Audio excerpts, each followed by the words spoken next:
Cinema industry వైపు వెళ్ళాలనుకుంటున్నారా? మీకు మేమున్నాం. వెంటనే కాల్ చేయండి. నమస్తే, welcome back to Suman TV. Present మనతో పాటు ఉన్నారు అనలిస్ట్ మందర్ కృష్ణారెడ్డి గారు. నమస్తే సార్. నమస్తే అమ్మా. సార్, సినీ యాక్టర్ విజయ్ మరి రాజకీయాల వైపు రావడానికి, ఆసక్తి చూపించడానికి కారణాలు ఏంటి? ఇప్పుడు గెలుపుకి మరి రీచ్ అవ్వడానికి కూడా ఎటువంటి పరిస్థితులు ఎదుర్కొంటూ ఆయన ముందుకు వచ్చారు అని అంటే ఒకసారి బిహైండ్ వెళ్ళి మాట్లాడుకుంటే సార్. తమిళనాడు రాజకీయాలు ఫ్రమ్ ద బిగినింగ్ నుంచి కూడా సినిమా పరిశ్రమకు సంబంధించిన వ్యక్తులు రాజకీయాలకు అవినాభావం సంబంధం లేదు. అన్నాదురై కూడా మంచి కవి. కాంగ్రెసు మొదట్లో బిగినింగ్లో కాంగ్రెస్ ఉన్నప్పటికీ ఆ కాంగ్రెస్కు వ్యతిరేకంగా, జాతీయ పార్టీలకు వ్యతిరేకంగా ప్రాంతీయ పార్టీని ఏర్పాటు చేయాలి, ద్రవిడ పార్టీని ఏర్పాటు చేయాలి, తమిళనాడు అస్తిత్వాన్ని కాపాడాలి, తమిళంలోనే మన వాళ్ళు ఎవరైనా మాట్లాడాలి కంపల్సరీగా. ఎవరు తమిళనాడుకు వచ్చినా వాడు తమిళంలో మాట్లాడాల్సిందే. మీరు ఏ రాష్ట్రంలో లేనటువంటి పరిస్థితి తమిళనాడులో కనబడుతుంది. మీరు ఏ రాష్ట్రంలో పోతే మీరు హిందీ వస్తే హిందీ మాట్లాడితే వాడు హిందీ మాట్లాడతారు, ఇంగ్లీష్ మాట్లాడతారు. లాడ్జికి వెళ్ళినా, షాప్కి వెళ్ళినా, ఎక్కడికి వెళ్ళినా, ఆఫీస్కి వెళ్ళినా, ఎక్కడికి వెళ్ళినా మీరు హిందీలో అడిగితే ఇంగ్లీష్లో అడుగుతారు సహజంగా. వేరే చోటుకు పోయినప్పుడు మన భాష ఉండదు కాబట్టి ఆ భాష అడగడానికి ప్రయత్నం చేస్తాం. తమిళనాడులో మాత్రం వాళ్ళకి ఇంగ్లీష్ వచ్చినా, హిందీ వచ్చినా వాడు తమిళ్లోనే మాట్లాడు, తమిళ్లోనే ఆన్సర్ ఇస్తారు. అంటే మనం ఖచ్చితంగా తమిళ్ నేర్చుకుంటట్టు చేస్తారు. ఒక 10-15 రోజులు తమిళనాడులో 1 మంత్ ఉంటే ఖచ్చితంగా తమిళ్ వచ్చి. హైదరాబాద్లో 10 ఏళ్ళు ఉన్నా కూడా వాడు సొంత భాష అంటే ఇక్కడ తెలుగు భాష రాదు. తెలుగు భాష మీద ఎవడు శ్రద్ధ పెట్టాడు. ఆ వచ్చిరాని హిందీలోనే మాట్లాడుతూ ఉంటారు, వచ్చిరాని ఇంగ్లీష్లోనే మాట్లాడుకుంటారు తప్ప తెలుగులో మాట్లాడే ప్రయత్నం చేయరు. అట్లాంటి భాషాభిమానం ఉండేటువంటి రాష్ట్రం తమిళనాడు.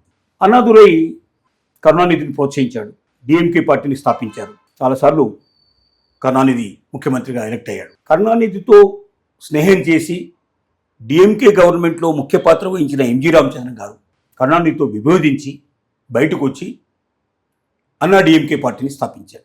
ఆ తర్వాత ఎంజి రామచంద్రన్ బతికున్న కాలం ఆయనే ముఖ్యమంత్రిగా ఉన్నాడు. ఆయన బతికున్నాడో లేదో తెలియని పరిస్థితుల్లో కూడా అమెరికాకు ఆయన తీసుకెళ్లారు. ఆయన స్ఫోటలేని స్థితిలోనే ఉన్నాడు. ఆయన చాలా కాలం బెడ్ మీదనే ఉన్నాడు. ఆయన ముఖ్యమంత్రిగా ఇక్కడ జయలలిత ఆయన తరపున పరిపాలించడం జరిగింది. ఆ తర్వాత ఆయన తదనంతరం జయలలిత ముఖ్యమంత్రిగా పరిపాలించింది. జయలలిత మరణం తర్వాత పార్టీ 2 ముక్కలైపోయింది, చీలిపోయింది. ఆ తర్వాత డిఎంకే మళ్ళీ అధికారంలోకి వచ్చింది. 2 పర్యాలు డిఎంకే పరిపాలించింది. శివాజీ గణేష్ను పొలిటికల్ పార్టీ పెట్టి ఫెయిల్ అయినాడు. కమల్ హాసన్ పొలిటికల్ పార్టీ పెట్టి పెద్ద సాధించింది ఏమీ లేదు. విజయ్ చంద్రన్ అనేటువంటి ఆయన కూడా పొలిటికల్ పార్టీ పెట్టి 20-30 సీట్లు మాత్రమే సాధించగలిగాడు. రజనీకాంత్ పొలిటికల్ పార్టీ పెడతాడని అనేక సార్లు అనుకుని అనౌన్స్మెంట్ దాకా వచ్చిన తర్వాత కూడా మళ్ళీ వెనక్కి వెళ్ళిపోయినాడు ఆయన.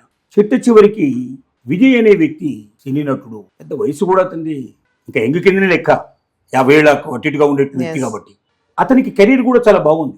ఇప్పుడు ఒక్కొక్క ఫిల్మ్ నటిస్తే కనీసం 50 కోట్లు నుంచి 100 కోట్ల దాకా డిమాండ్ చేయగలిగేటువంటి స్టేజ్లో ఉన్నాడు. ఇప్పుడు అతను ఫ్యాన్స్ ఫాలోయింగ్ ఉంది, ప్రీపెయిడ్ ఫ్యాన్ ఫాలోయింగ్ ఉంది. ఇలాంటి పరిస్థితుల్లో అతను ఎందుకో రాజకీయాల మీద బాగా ఆసక్తి ఏర్పడింది. సూటిగా ధాటిగా మాట్లాడగలుగుతాడు. అన్ని పార్టీలు సమాన దూరం పెట్టాడు. నేను డిఎంకేతో గలను, అన్నాడీఎంకేతో గలను, బీజేపీతో గలను అని చెప్పి చాలా స్పష్టంగా చెప్పాడు. 2 సంవత్సరాల క్రితమే పార్టీ స్థాపించాడు.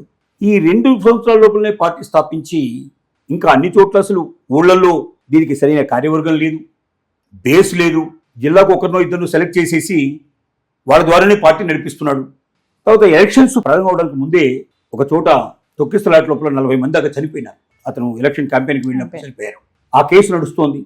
అతను తీసిన దళపతి అనేటువంటి సినిమా అతను హీరోగా తీసిన సినిమా, ఆ సినిమాని సెన్సార్ కాకుండా తొక్కిపట్టేసేసి చాలా బాధలు పెట్టింది. బీజేపీ తను కలుపుకోవాలని చాలా ప్రయత్నాలు చేసింది. ప్రధానమంత్రి స్వయంగా వచ్చి అతనితో కలిసి మాట్లాడాలని ప్రయత్నం చేశాడు. డిఎంకే కూడా అతన్ని కలుపుకోవాలని చాలా ప్రయత్నాలు చేసింది. కానీ అతను మాత్రం ఎవరితో కలవడానికి సిద్ధపడకుండా నేనే స్వయంగా అన్ని చోట్ల పోటీ చేస్తాను, నేను ముఖ్యమంత్రి అవుతాను, ఇప్పుడున్న కరప్షన్ ఏదైతుందో ఈ కరప్షన్ మొత్తం తీసేస్తా, కరప్షన్ లేని పాలిటిక్స్ నడుపుతాను. అతను పెద్ద వాగ్దానాలు కూడా చేయలే. మిగతా అన్ని పొలిటికల్ పార్టీస్ నేను ఇది ఇస్తాను, అది ఇస్తాను, మగవాళ్ళకు కూడా బస్సు సౌకర్యం ఫ్రీగా కల్పిస్తామని, నెలకు 3,000-5,000 రూపాయలు ఇస్తామని, బైకులు ఇస్తామని, ల్యాప్టాప్లు ఇస్తామని, తమిళనాడులో ఇస్తామని చెప్పినంత ఇంకెక్కడా ఉండదు. మ్యాక్సిమంగా ఫ్రీగా ఇచ్చేస్తారు. కానీ తను అవన్నీ చెప్పలా.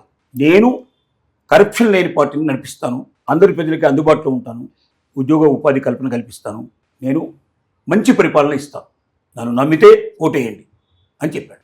సోషల్ మీడియా ద్వారానే అతని కంపెనీ అంతా నడిచింది. యువకులు, జంజీ వాళ్ళు ముఖ్యంగా దీంట్లోపల పాత్ర వహించడం వల్ల బాగా పాపులర్ అయ్యాడు. ఊళ్ళల్లో బేస్ లేకపోయినా కొన్ని చోట్ల క్యాండిడేట్స్ కూడా దొరకలే పోటీ చేయడానికి. ముందర ఎవడో ఒకటి పట్టుకొచ్చేసి వేయించేశారు. అలా వేయించిన వాళ్ళంతా ఇప్పుడు నెగ్గేటివ్ పరిస్థితి ఏర్పడింది. 100 సీట్లకు పైగా ఇప్పటికే వచ్చున్నాయి. ఒక 10 నుంచి 15 సీట్లు తక్కువ పడే పరిస్థితి కనబడుతోంది. ఆ 10-15 సీట్లు కూడా ఇటు డిఎంకే కానీ అటు ఏడీఎంకే కాకుండా చిన్న చిన్న పార్టీలు ఉన్నాయి. 1 సీటు 2 సీట్లు అట్లా ఉండేటువంటి 3 సీట్ల పార్టీలు ఉన్నాయి ఇక్కడ. ఆ పార్టీలు ముందుకు వస్తున్నాయి. అంటే అవి ఇప్పుడు డిఎంకేలోనూ ఏడీఎంకేలో కలిసి ఉన్నాయి. అవి విడిపోయి బయటకు వచ్చేసి తనతో కలవడానికి సిద్ధపడుతున్నారు. అలా వాళ్ళందరినీ పోగు చేసి ఒక 20 మందిని తీసుకొని అతను స్టార్ట్ చేస్తాడు.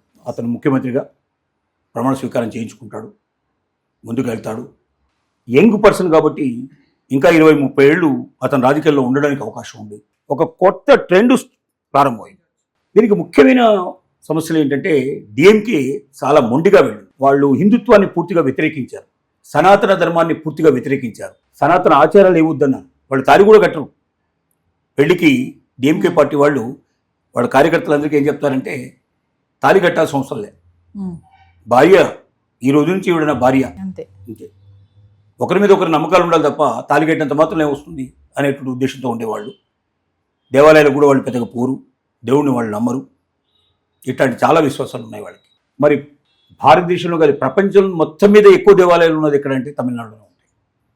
అలాంటి ప్రదేశం లోపల దైవత్వానికి వ్యతిరేకంగా వెళ్ళినప్పుడు వల్ల దెబ్బతినడం అనేది జరిగింది. మొండితనంతో ముందుకెళ్ళడం వల్ల దెబ్బతినడం జరిగింది. ముఖ్యంగా కేంద్ర ప్రభుత్వం మీద కాళ్ళు దువ్వడానికి ప్రయత్నం చేయడం, మహిళా బిల్లుకు వ్యతిరేకంగా ప్రవర్తించడం, ఇట్లా రకరకాల కారణాల వల్ల డిఎంకే దెబ్బతిన్నది. ఇవాళ 70 సీట్ల లోపలికి పరిమితమయ్యే పరిస్థితి ఏర్పడింది. 123 సీట్ల నుంచి అక్కడి దాకా వచ్చే పరిస్థితి ఏర్పడింది.